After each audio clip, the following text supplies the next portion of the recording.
this podcast, we'll be discussing the 6 things we wish we knew at 20.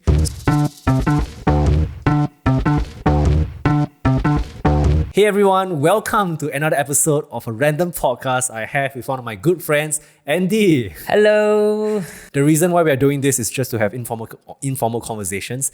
Andy is a dad himself, and I figured that why not have some meaningful conversations that perhaps his son can take away 20 years down the road, right? And then on this podcast, I think we'll be discussing a wide variety of things. We'll be discussing everything related to finance, relationship, earning money, career, parenting, and everything about life. It'll just be a random conversation, hopefully value adding to someone out there. But I think most importantly, I want this conversation to be helpful for Andy's son when he grows up. So the thing I love about videography is that once you're able to do this, it will last forever. Andy right now is in early 30s. I hope he don't mind. He doesn't mind if I review. Yeah, I'm good. Definitely, I'm good. Thank you so much.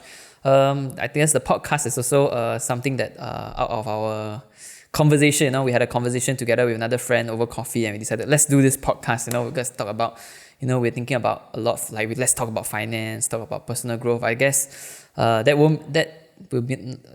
will be interesting across. We don't know, so we are doing our first podcast together, and we'll try to figure out things out along the way.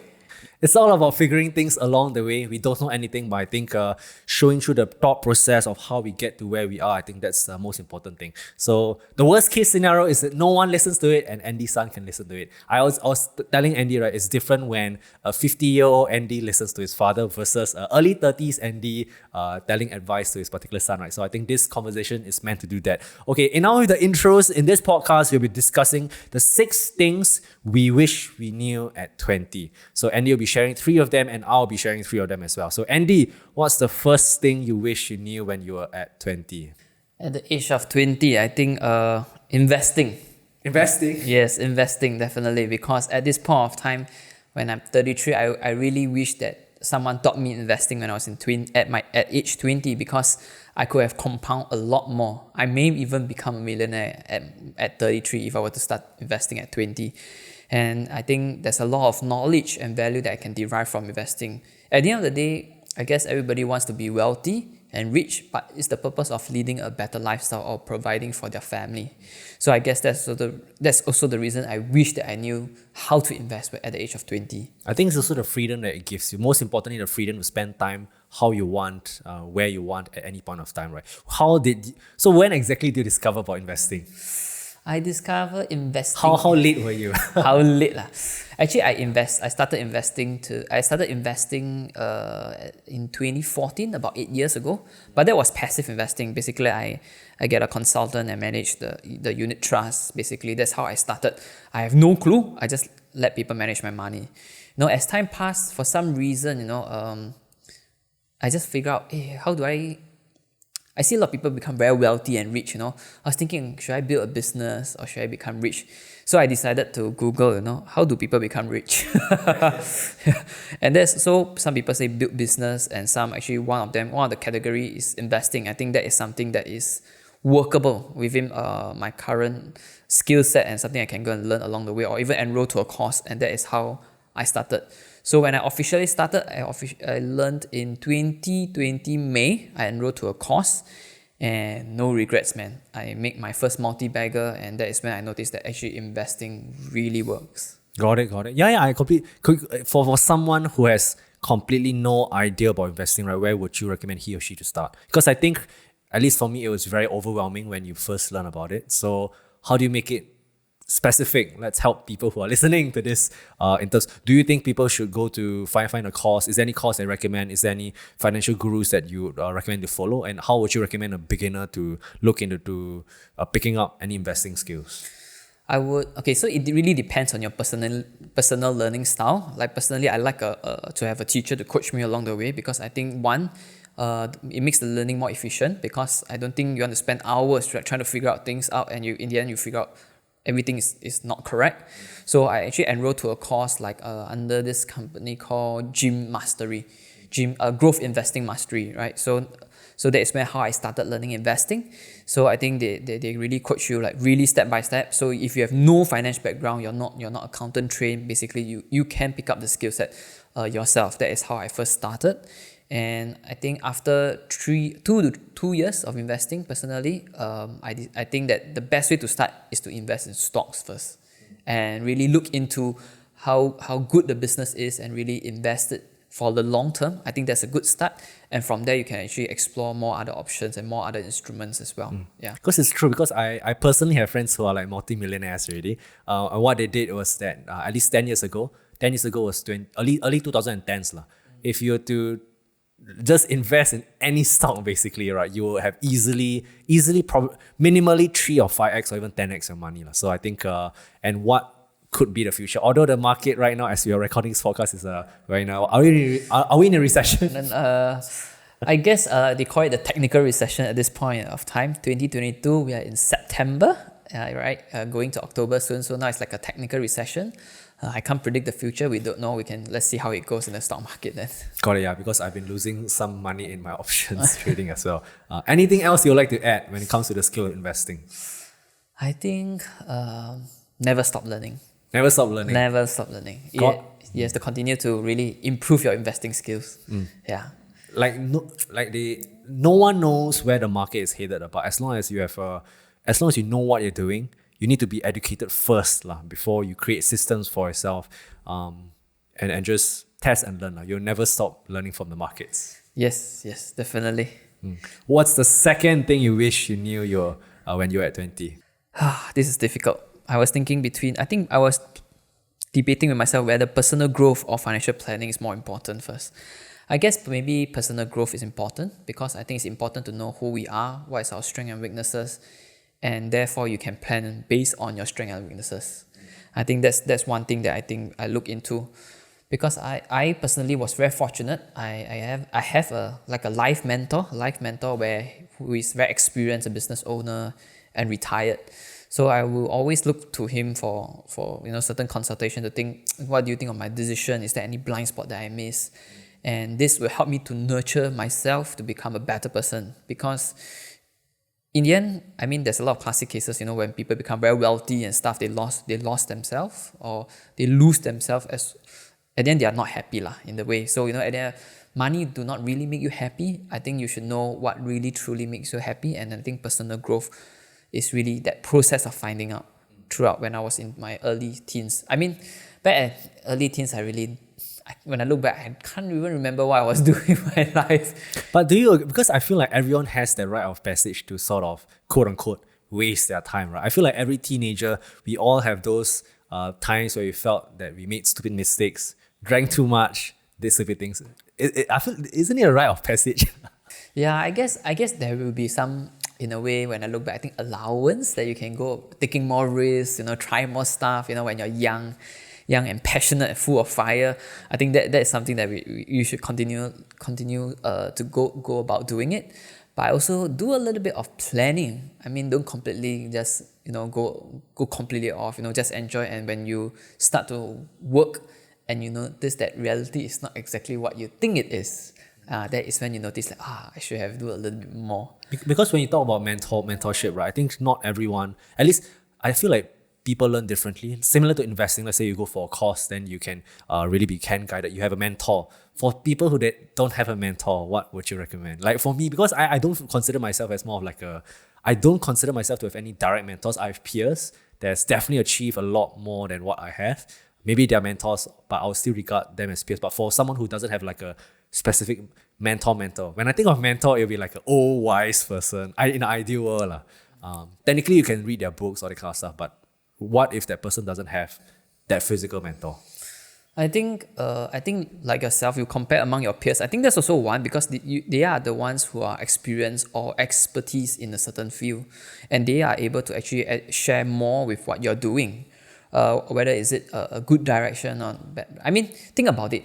If you're not feeling well, you won't go to your friend who's a lawyer. You go to a doctor, right? So, if you have certain things that you want to consult, you probably look for peers who are aligned with what you're looking for, or certain answers they're looking for. I think having your peers is good.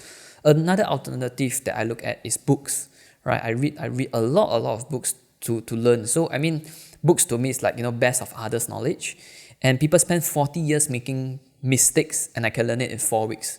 To me, I'm of my peers by like 40 years already.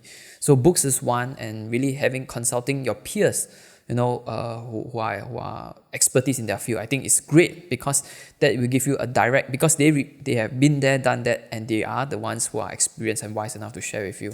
Yeah. Got it. Actually, I think I have my list of things I wish I knew I was 20, but I think I'll add on to that. I think definitely one thing I wish I knew when I was at 20 is that reading is a superpower.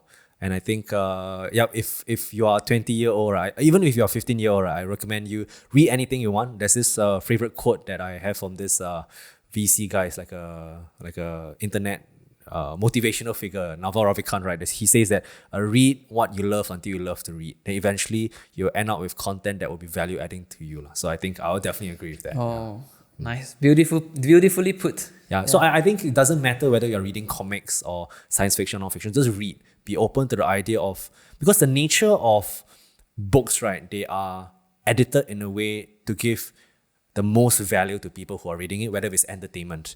It's very different from a podcast like this, right, where we are articulating on the spot and thinking on the spot. The good thing about it is more authentic, it's more direct, but the bad thing about it is that sometimes these thoughts, when we're talking about it, right, we are stammering. It's not fully formulated unless you really go down to the bone, and that's what I really love about reading. And reading has definitely changed my life. There's so many things you can learn. Anything that you don't know, right, about relationships, career, anything you can learn from books. Yep.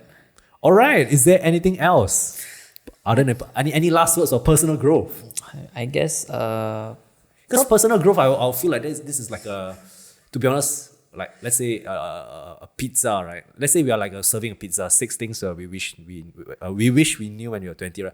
Personal growth is like, isn't that a 90% of pizza? Like learning about investing is also sort of a personal growth. So I feel like that's a very big category, right? Yeah, I guess that's also whatever that we discuss, I think can really easily fall into what we define as personal growth.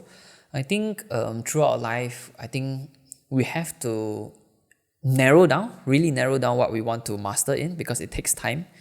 But I think we shouldn't go try to improve 10 things about myself, I think it's impossible. That's nonsense.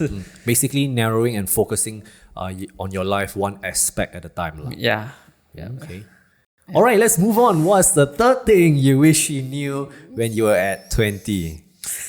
I guess it's association. Okay, elaborate please. Yes, association. When I say association, it's basically the circle of friends that you're around with. Right? Because they always say birds of the same feather flock together. After leaving for 33 years, I think this is true. Oh, age reviewed. Yeah, so I guess it's really true, because I think throughout my life, I mix with different group of friends. And now I started my own family when I have my own son. I actually string down my social circle a little bit more, because I think I want people who will value add to my life, and I can value add to them, and it works both ways, reciprocation, right? So when I say association, it's that friends who believe in your dreams, your belief, who you are, and who believe who you can become. I think these are friends that are very valuable, or even take time and effort to meet you. Just to have a cup of coffee, to me, that is so valuable. That's why I say association is so important. Because, why do I say this? Because back in the days when I was supposed to study my undergrad, right? This was my previous group of friends where I actually cut off. not cut off lah. We just drifted apart lah. There's different goals. Yeah, different goals and different perspectives. So just a bit of context. Back then, I was accepted to 2 universities. No right or wrong. So I got accepted into NTU and SUTD. So in the end, I made my choice to SUTD because I went through a different kind of education route throughout the past 10 years. So I picked SUTD, and some of my friends were back then, they say SUT is a new university, there's no reputation, why do you want to consider SUTD? I say no, because I want a different kind of education, because I went through private education in Singapore, mainstream, and now I wanted to try SUTD because their curriculum was basically similar to in US, and that's why I decided. And this group of friends was not encouraging. They just think that I made the wrong decision. They say I'll regret, and that's when I know these are the friends that I don't want them in my life. If I may ask, then what happened to them? They have different goals. They have different goals. They are successful in their area and expertise, but I guess they are not not the kind of friends that I desire, I guess, because I really believe in the things I do.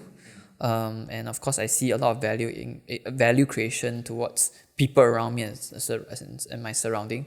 So once I enter SUTD and I look back, I say I never regret. I really enjoyed my undergrad back in SUTD. So this group of friends, we drifted apart, and I sort of let them go lah. Yeah. Don't be afraid to cut ties to people you know.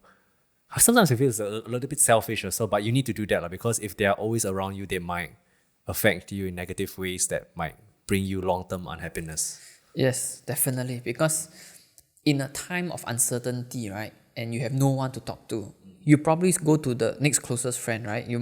I mean, if you go undergrad, you probably won't look for your parents. Your parents probably have graduated for so many years. You know, times have changed, culture have changed, perspectives has changed.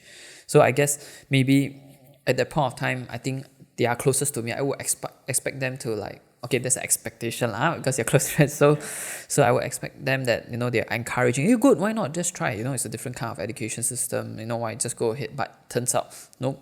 So I guess that is also when I know that these are not the group of people I want to spend time with. Yeah. Got it. And I think it's also hard because it's personal. You guys have spent so much time together, all the fun times. I think it's also a rite of passage. You have that rite of passage friends that are meant for that, and we move on as life should be. I was a little bit sad though, to be honest. I was really... we should be sad, right? If you're not sad, then you're not human. Yeah. Yeah. How about you, Cheng Jun? How about you? What is your... To be honest, what I wrote is actually all super overlapping with you. The first thing I wrote here is financial leverage, and very similar. I know it's like if I want to be specific, so I wrote here actually, because the video title of this podcast is Things I Wish I Knew I Was 20, right? So actually I wrote here in caps, specific. I want to try to be as specific as much as possible, right? So Andy talked about stocks. Right now I've delved quite deeply into options. This is not going to be a video about options, but I think about the power that you can achieve with options or whatever financial tools. Basically, Andy and I are talking about the same things. It's just different ways to skin a cat, right? At the end of the day, if you don't know S&P 500 for the past 50, 60 years, it has annualized return of maybe 9 to 10%. And if you put 10K in, that means within 1 year, you will earn about $100. There will come a point of time where your bank account will have 100K. There will come a point of time where your bank account will have 1 million. And at that point of time, you want your money to work for you. And I feel like at 20, right, this is the time where you are able to be mentally the sharpest. And I feel like, to a certain extent, I feel it's a limiting belief of people to tell themselves that I can't learn options, I can't learn investing, I can't learn stock trading. Because if you have 100K, if you have 1 million, or even if you have 10K, right, you can make the most out of it. And to break it down specifically, right, think about options trading, right? If you can bring a rate of return, maybe 2% per month. When I say rate of return, right, every month can you make your money work for you at a 2% rate? And within 1 year, that's a 14% annual return. I know this is very math and nerdy. I love being math and nerdy, so I'm unashamed. But I really think that I wish I knew, let's say, options trading. I learned about more investing, because more to just money, I think the most important thing is to ask yourself whether you like it or not. If you don't like it, then it's okay. Then I would encourage you to try other things as well. But it happens so, for me at least, right? I enjoy the process of learning. I enjoy the process of learning about the markets going up or down, call options, recessions, interest rates, all that kind of stuff. Different multitude of factors that might affect why the stock prices are going certain ways. So I think that's very exciting for me. So options trading specifically, right now, September 2022, I'm very fascinated about options trading. I'm learning a lot about it. Actually, I'm diving into day trading territory already. I realize it's very similar, but that's one thing I wish I knew at 20. Nice. I guess at this generation or at this time of the century, I guess investing become more accessible. It's more accessible compared to our parents' time, because last time there's no brokerage account. You need to get a broker back then. Yeah, and I think that's a pain in the ass. Yeah, that is ridiculous, right? But now there's internet, the power of internet, everything can be done online. And that's also the reason why at this juncture we think that we should have learned investing when we are younger. Yeah. So that's what the reason why that JJ and we are talking about so much into investing. Yeah. Got it. The second thing I wish I knew when I was at 20, I wrote here, school is not going to be enough for you. What do you think of that? I ask you first. School is never enough. I guess yes and no. I guess because I guess the purpose of having school is to okay. I don't know other universities. Personally, I was educated in a way where learning how to scope the problem. First, you need to know what is the problem, and after that, how do you learn to solve the problem? That is what I'm taught in uni. I think that is the school is only giving you at fundamental level, and that is the ability to cultivate how you think, how you problem solve certain situations. But more to it when you start working, right? When the problems that you have solved is always changing and multiple altitude and stuff, right?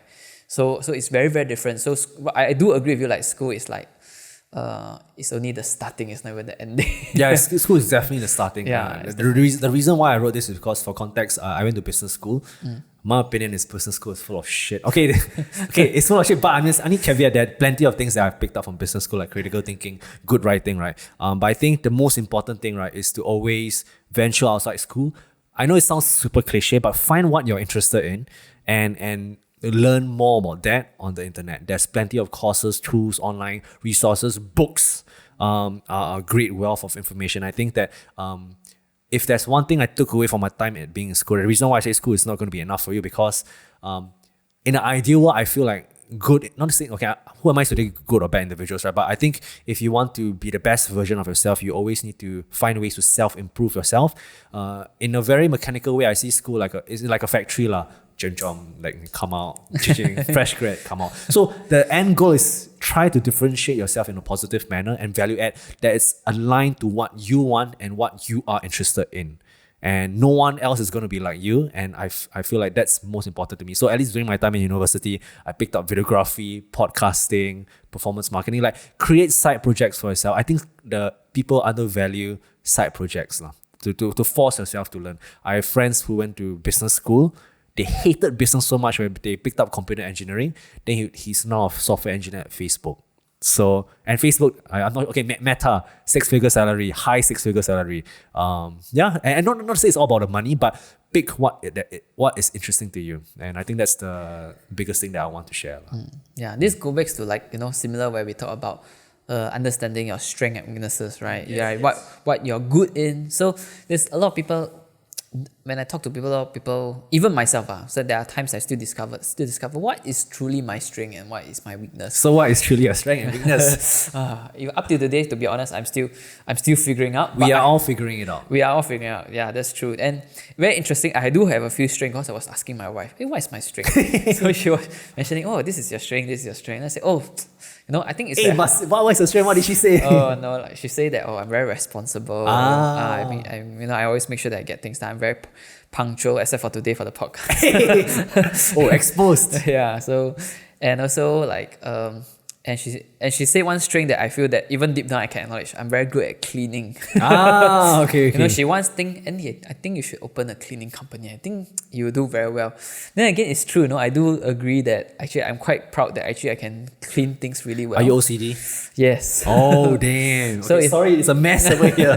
No. So I guess really understanding your strengths and weaknesses and how you can leverage it to the maximum point. There's different school of thought talking about this. Like, there is once you know your strength, you strengthen your strength all the way. And some people say no, you should still strengthen your weakness, but just use your strength to your advantage to continue to grow. So I mean, there's a lot of different variation, but really, what more at the end of the day is to understand yourself. I think it doesn't have to be a binary thing, yes or no. Like of our efforts, 100%, right? Maybe you can double down 80% or 75% on your strengths and 25% to your weaknesses. I think it's still nonetheless good to upgrade it. In a business context, then maybe you can hire people to offset your weakness. But I think as a general holistic individual, I think why not do both? Why not do both, right? Okay, all good. Right. The last thing I wish I knew, they're right here. The last thing I wish I knew when I was at 20, I wrote here, procrastination is bad, really bad. I think the reason why I wrote this is that, like, let's say, think about yourself 5 years ago, right? There are things that you wish that you would have tried or done. Whether if it's approaching that girl at a bar, or even like starting on business, or making a video, putting yourself out there, writing a blog. I met some Vietnamese interns yesterday. She told me that she wants to open up a bakery. Or then I said, like, why not like go work at a bakery? I feel like it's quite very interesting lah.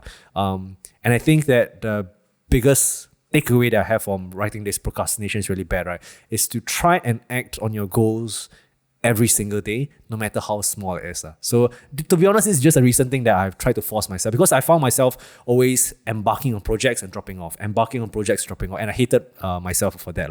So literally right now, I send a calendar invite to myself. Okay, this hour to this hour, do this. And no matter how productive or non-productive I am, I will work on it. And I think the most important thing is to only choose the top 3 to 5, or if not even one, desire or goal that you want to achieve, and just work on that only. And yeah, that's why I said procrastination is really, really bad. Oh. Do you procrastinate, Andy? Oh, yes, man. I tell you, I'm like a master of procrastination. So what are you procrastinating about now? Now at this point of time, actually, my work. What kind of laugh is that? No lah. Okay, I'm just procrastination. I guess to quite a lot of levels that I procrastinate. Like when I have certain things when I'm supposed to do. I mean, work is definitely because this really reminds me, because I had a discussion with my wife. Just for your context, JJ also know my wife. We were talking about what does the procrastination means. The pro means procrastination is tomorrow, so put it till tomorrow. Oh really? That's how the rule work. Yeah, that's okay. how the rule work came about. Because my wife was sharing with me about procrastination. So the reason why we procrastinate is because of fear. We fear that we cannot do well, therefore we delay it. That's so deep. That's deep. Yeah, so we really delay it until like, oh damn, I'm supposed to submit my homework on Monday, example, right? Friday, actually, I already noticed I need to do my homework. No, I think you have this mentality, I have plenty of time. By the time Sunday, shit, tomorrow I need to submit my homework. Then you started doing and you really rush through, because of the deadline. So really after she was sharing with me the reading, researchers tested and really find out the reason why we procrastinate is because there is a fear of not making the answer or the task perfect. Oh damn! That hit me. Yeah. And that's the reason why we constantly procrastinate. But when you started doing, right, then you notice that actually when you do this certain task, what it entails is another thing that you need to do, right? And that's where learning takes place the most. So if you were to start earlier, you really get the most out of it, rather than really pushing it all the way to the end. So I guess procrastination is like everybody's issue, including myself. So I guess maybe like what you mentioned, this is one thing that we should, if I was 20, I would remind myself, okay, Andy, let's get this done. We'll learn this. Your future will thank you. Yeah, something like that. Yeah. We are almost at the 30-minute mark. Any last words? No, I thank you so much. I'm so happy that we've done this podcast finally. Yes, just a short one, just to share our little life experience, and I think we'll definitely continue with this just to talk about random life aspects as well. So this was the episode on the 6 things we wish we knew when we were at 20, and we'll see you in the next one. Bye.